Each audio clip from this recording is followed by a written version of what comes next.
This is a video of the Lijiang Road rose, or road climber, or whatever it's called, house eater.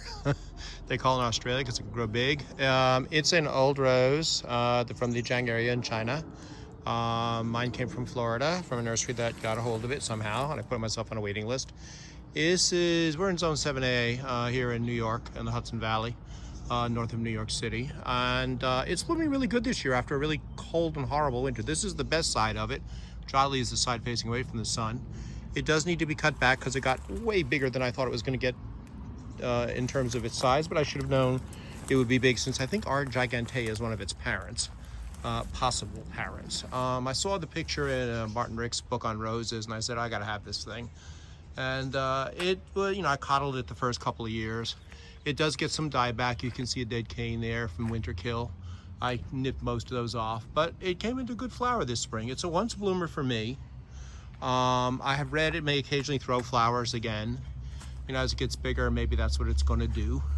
The thing is taller than me. It's in a daylily bed, and I've had already moved some daylilies from underneath there because it was overwhelming them, and it's still doing so.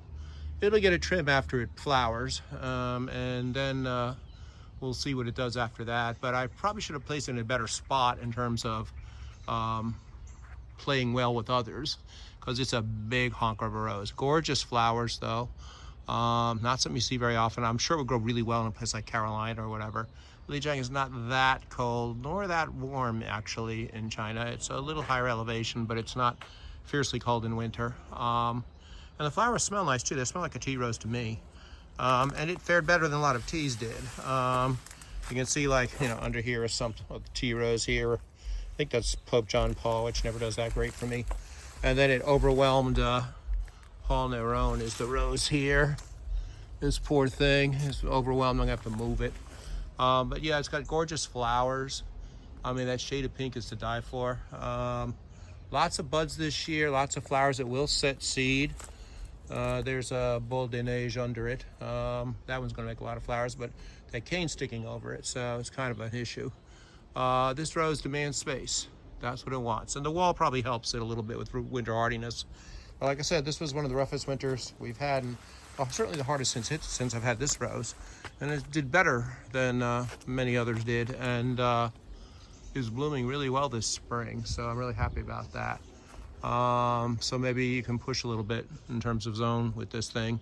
The flowers are pretty big too, and really quite a sight in spring. And I'll bet in a place like North Carolina or whatever, Virginia, probably would be amazing on like a trellis or a arbor or something like that, where it could really go wild and crazy and grow as big as it wants to.